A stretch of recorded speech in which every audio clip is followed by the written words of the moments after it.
Ini semut nolongin semut, kata-katanya dijadikan di bagian firman Allah Subhanahu wa taala. Padahal semut nolongin semut. Bagaimana manusia nolongin manusia dengan kata-katanya?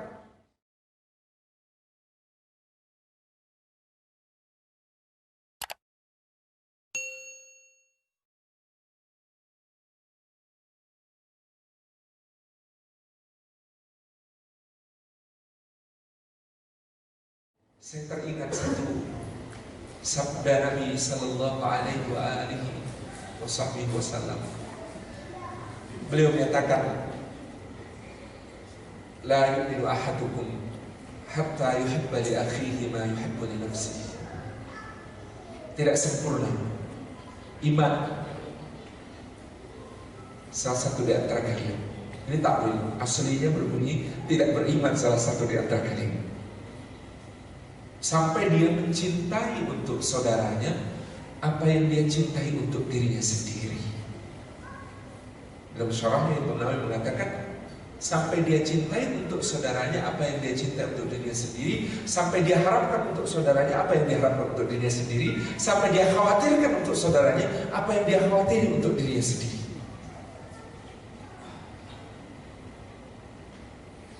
Dan menyebut hadis ini seteringat seseorang yang berkaitan dengan tema kita malam ini. Sahabat ajak aku ke surga, bahwa kadang-kadang Allah Subhanahu wa taala memuliakan seseorang padahal dia bukan nabi, padahal dia bukan rasul, dia bukan yang diberi tugas secara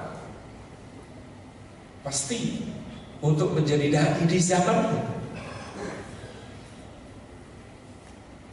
Tapi kemuliaannya dalam beberapa tafsir disebutkan, dia lalu melampaui bahkan kemuliaan 3 orang rasul yang dikirim oleh Allah Subhanahu wa taala ke negerinya. Karena apa? Nanti kita akan sampai pada kesimpulan. Karena dia adalah orang yang mencintai untuk kaumnya apa yang dia cintai untuk dirinya sendiri, mengkhawatiri atas kaumnya apa yang dia khawatiri atas dirinya sendiri, mengharapkan untuk kaumnya apa yang diharapkan untuk dirinya sendiri. Lelaki ini sering kita baca kisahnya di surah Yasin. Ke negerinya, satu bagian dari antara negeri Romawi, demikian disebutkan oleh Imam Ibnu Katsir dalam tafsirnya, yang Allah Subhanahu wa taala mengutus ke negeri itu.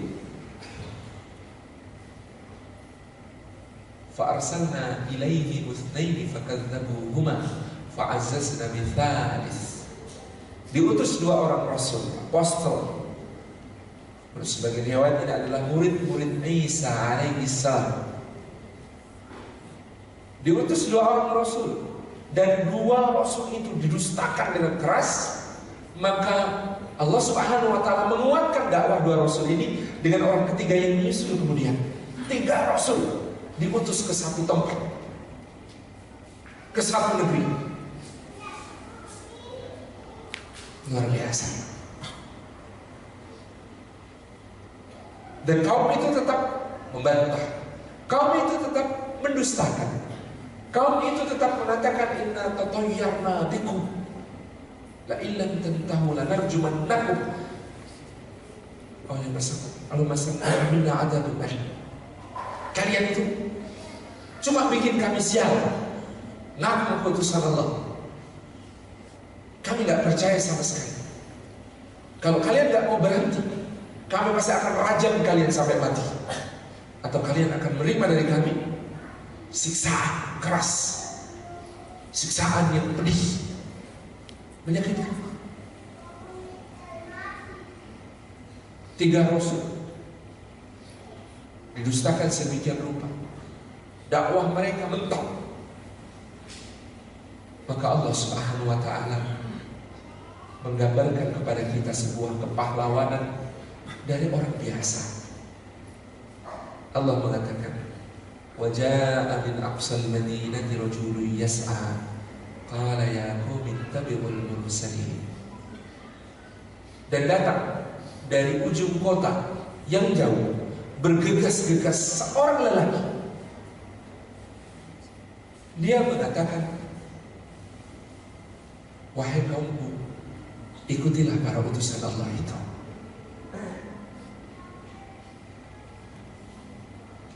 Ikutilah para utusan Allah itu. Ikutilah orang yang tidak meminta kepada kalian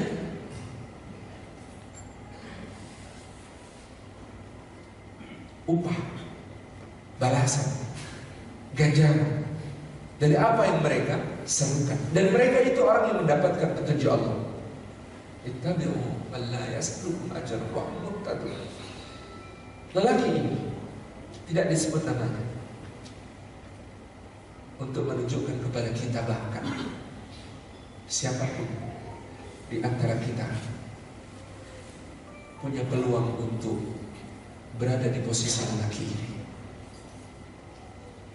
Meskipun dari Ibnu Abbas radhiyallahu anhu kita tahu nama lelaki ini Habib bin Suri An-Najjar, seorang tukang kayu biasa. Habib bin Suri An-Najjar artinya si tukang kayu. Si tukang kayu ini datang dengan kesadaran penuh tentang para rasul itu dan ajarannya. Wahai kaumku, ikutilah para utusan Allah itu. Dan apa yang dikatakannya adalah kata-kata yang sangat ringan bagi kita. Menyebar pesan melalui media sosial. Wahai kaumku, mari kita hadir ke Masjid Aqabah 1. Wahai kaumku, mari hadir ke taklim ini atau itu. Wahai kaumku, mari ikuti jalan Allah dan Rasulnya. Dan kita memahaminya melalui ilmu. Wahai kaumku, ringan sekali. Sahabat, ajak aku ke surga. Maknanya adalah bahwa setiap kita adalah dai. Bahkan dengan keterbatasan seperti Habib bin Suri An-Najjar, yang bukan nabi, bukan rasul, bukan ulama, bukan fakir, bukan kiai, bukan ustaz, bukan, tukang kayu dari ujung kota datang dan dai. Jangan dikira yang disebut dai ini yang duduk dengan meja di atas kursi. Nilai dakwah yang diberikannya boleh jadi kalah dengan yang menyiapkan sound system, boleh jadi kalah dengan yang menyiapkan mejanya, mencuci taplaknya, merekam kegiatannya, menyebarkannya nanti melalui sosial media, yang membersihkan masjidnya, yang menggelar karpetnya, yang menyalakan lampunya, yang membayari listriknya. Tabarak Rahman, betapa luasnya dakwah ini. Tidak ada yang boleh dikecilkan di dalam dakwah ini. Sama sekali tidak boleh ada yang dikecilkan di dalam dakwah ini. Sebab bahkan dalam Al-Quranul Karim Allah Subhanahu wa ta'ala karena membuat kita cemburu tentang dakwah ini dengan kisah-kisah dari makhluk yang oleh kita sering dipandang rendah. Ada makhluk namanya semut. Ada ucapan semut diabadikan oleh Al-Quranul Karim, dijadikan bagian dari firman-Nya Allah Subhanahu wa ta'ala. Kalimat kita mana yang jadi bagian firman Allah? Ini semut, ucapannya jadi bagian dari ucapannya Allah. Omongan semut tetapi tiap hurufnya bernilai 10 hasanat. Omongan semut tetapi kalau membacanya mahir, seperti Ustaz Fajar imam kita, maka ma'asafaratil kiramil bararah akan bersama dengan malaikat-malaikat yang mulia. Kalau kemudian terbata-bata membacanya, maka falahu ajrani, dapat 2 pahala. Ini kalimatnya semut, tetapi dia bagian dari hudan lil muttaqin, yang kalau kita tidak merasa tertunjuki dengan ucapan ini, barangkali kita belum termasuk orang-orang bertakwa. Yang ini adalah bayanul linnas wa huda wa wa'idatul lil muttaqin. Dia bagian dari penjelasan kepada semua manusia dan juga petunjuk dan nasihat-nasihat bagi orang-orang beriman. Yang dia itu bagian dari sifau lima fis sudur, penyembuh bagi segala penyakit yang dalam dada. Semut ngomong ketika datang pasukannya Sulaiman yang besar, yang gegap gempita gagah, hatta idza atau ala wadin naml, sampai ketika mereka sampai di lembah semut, qalat namlatu ya ayyuhan namlu udkhulu masakinakum, wahai sekalian semut, masuk kalian ke dalam rumah-rumah kalian, lubang-lubang perlindungan kalian, sarang-sarang kalian yang kokoh, tempat kalian menjaga diri kalian dari kebinasaan, sebab ini ada pasukannya Sulaiman, la yahtimannakum, jangan sampai mereka menginjak kalian. Kata khotama itu artinya pecah, Pak. Indahnya di Quran. Menurut penelitian terbaru, molekul-molekul penyusun semut itu bentuknya seperti kristal-kristal. Maka Allah menggunakan kata-kata la yahtimannakum. Si semut menggunakan kata la yahtimannakum supaya Sulaiman dan bala tentara tidak membuat kalian jadi pecah berantakan. Wahumlah yashkurun, padahal mereka tidak menyadarinya. Dia berprasangka baik. Boleh jadi kalau kalian terinjak itu karena Sulaiman dan bala tentaranya gak sadar. Ini ucapan semut diabadikan oleh Al-Quran. Kenapa? Lil ihtimam. Kata Syekh Abdul Karim Zaidan dalam Al-Mustafa dan min Qasasil Quran, karena ihtimam, kepedulian kepada sesama. Ada semut peduli kepada kawanannya. Dia mengatakan, wahai sekalian semut, selamatkan diri kalian. Bala tentara Sulaiman mau lewat, masuk kalian ke lubang-lubang perlindungan kalian, agar jangan sampai binasa terinjak mereka. Ini semut nolongin semut, kata-katanya dijadikan di bagian firman Allah Subhanahu wa taala. Padahal semut nolongin semut. Bagaimana manusia nolongin manusia dengan kata-katanya? Tabaraka Rahman, lebih layak lagi diabadikan oleh Allah Subhanahu wa taala. Ini semua semut nolongin semut. Yang semut itu sebenarnya kalaupun mati terinjak, urusannya khatam, Pak. Selesai, tidak ada masalah sesudah itu. Beda dengan manusia. Semut tidak mengalami dikubur ditanya sama malaikat man rabbuka. Enggak. Semut tidak mengalami kemudian dikumpulkan di mahsyar. Enggak. Semut tidak mengalami kemudian dia hisab amalnya. Enggak. Semut tidak dimizan, tidak ditimbang, tidak menerima catatan amal, tidak disuruh jalan di atas sirat. Enggak. Sebenarnya semut mati khatam selesai urusannya. Tetapi ini semut memedulikan semut yang sebenarnya kalau mati tidak apa-apa itu diabadikan kata-katanya oleh Allah. Bagaimanakah manusia yang kemudian menyelamatkan sesama manusia? Amal menyelamatkan nyawa. Kata Allah Subhanahu wa taala, "Faka'annama ahyan nasa jami'a." Seperti menjaga satu nyawa itu menyelamatkan seluruh kehidupan, menjaga seluruh jiwa.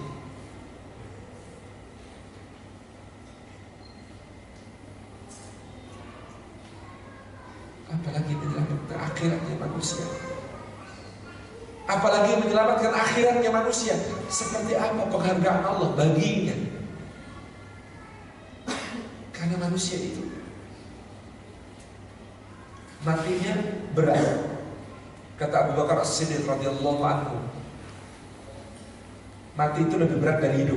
Tapi yang sesudah mati lebih berat daripada mati. Mati itu sakit. Seluruh daya hidup dicabut dari semua bagian tubuh kita. Seluruh rasa sakit dikumpulkan jadi satu dan dirasakan ke setiap sel tubuh kita. Itu mati, sakit. Makanya dalam mati itu keluar aslinya. Apa yang tersembunyi dalam dada? Keluar. Kalau isi dadanya la ilaha illallah Muhammadur Rasulullah, itu yang keluar. Dan kita berharap itu semua isi kita. Tapi yang lain bisa jadi. Mati itu berat. Habis mati lebih berat. Masuk kubur ada 4 pertanyaan. Sudah dibocorkan sejak dulu beserta jawabannya. Yang lulus tetap lebih sedikit. Itu cuma 4 pertanyaannya. Dibocorkan sejak dulu beserta kunci jawabannya. Tetap yang lulus sedikit. Kubur itu sudah ngeri. Tetapi bangkit dari kubur lebih ngeri daripada dalam kubur. Buktinya di surah Yasin juga. Ada orang di kubur itu sebenarnya disiksa. Disuruh bangkit, apa kata dia? Ya wailana man ba'atsana min marqadina. Celaka siapa yang membangunkan kami dari pembaringan kami. Itu orang di dalam kubur, orang kafir dia, disiksa, disuruh bangkit, shock. Ba'as lebih ngeri daripada kubur. Mahsyar lebih ngeri daripada ba'as. Matahari didekatkan sejengkal, orang dikumpulkan di mahsyar. Kata Nabi SAW, tidak berpakaian, tidak beralas kaki, belum berkhitam. Kata Aisyah, memangnya mereka nggak lihat satu sama lain ya Rasulullah? Kata Nabi SAW, urusan hari itu sangat besar. Mana mungkin sempat lihat yang lain? Mahsyar sudah ngeri, tetapi yang namanya hisab lebih ngeri daripada mahsyar. Hisab itu dihadapkan satu-satu di depan Allah, diperlihatkan amal, diperlihatkan nikmat Allah semuanya. Semuanya akan sangat malu kepada Allah. Sampai kata Nabi SAW, keluar keringat dingin dari seluruh tubuhnya. Ada yang tenggelam dalam keringatnya sampai mata kaki, ada yang tenggelam sampai lutut, ada yang tenggelam sampai pinggang, ada yang tenggelam sampai pundak. Tergantung seberapa memalukan aktingnya selama di dunia yang direkam oleh kameramen namanya Raqibun Atid. Itu kameranya on terus sejak kita balik sampai mati, nggak kenal habis baterai, nggak kenal kehabisan memori, dan semuanya akan ditayangkan. Hisab ngeri, mahkamah lebih ngeri ya. Habis itu ada mahkamah, orang-orang yang selama ini dalam kehidupan kita paling kita cintai, ternyata gugatannya paling banyak di depan Allah. Gugat ini, gugat itu, ya Allah, kamu urusan kecil gitu kok itu gugat tuh sama saya gitu. Semuanya digugatkan, dan itu ngerinya, ngambilin amal soleh. Dan kalau sudah habis, naudzubillah min dzalik, diberikan dosanya kepada si tergugat. Mahkamah lebih ngeri. Lebih ngeri habis itu diberi catatan amal. Dari mana ngambilnya? Dari kanan. Semoga kita semua termasuk dalam kanan. Ada yang dari kiri, tapi ada yang orang dari belakang punggungnya. Ala-ala Sa'di dalam Taisirul Karimir Rahman mengatakan, itu dari belakang punggung itu sebenarnya mau ngambil ke depan begitu. Tetapi saking malunya kepada Allah, kepalanya tertunduk-tunduk, sehingga dia tidak punya pilihan untuk mengambil. Ayo ambil. Maka dia tusukkan tangannya itu ke dalam dada, tembus sampai ke punggung. Maka mereka disebut mengambil catatan amal orang Allah yang saking malunya kepada Allah. Nah, itu berat. Habis itu mizan, sudah jelas kedudukannya kira-kira. Habis mizan, di atas sirat yang mendahului kita, ada yang berkecepatan cahaya, ada yang berkecepatan suara, ada yang seperti kuda balsam, ada yang seperti orang berlari cepat, ada yang berjalan, ada yang merangkak. Kita ngapain? Menyeberang sirat itu, sementara Jahannam di bawah bergolak mengatakan, hal min mazid, hal min mazid. Ada tambahan, ada tambahan, ada tambahan.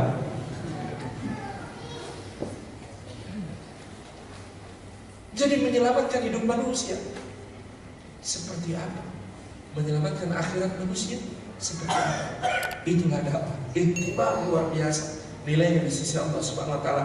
Sahabat, ajak aku ke surga, ajak aku ke surga, itu nilainya luar biasa di sisi Allah, yaitu bahwasanya wa man ahsanu qawlan mimman da'a ila Allah wa 'amila salihan wa qala innani minal muslimin.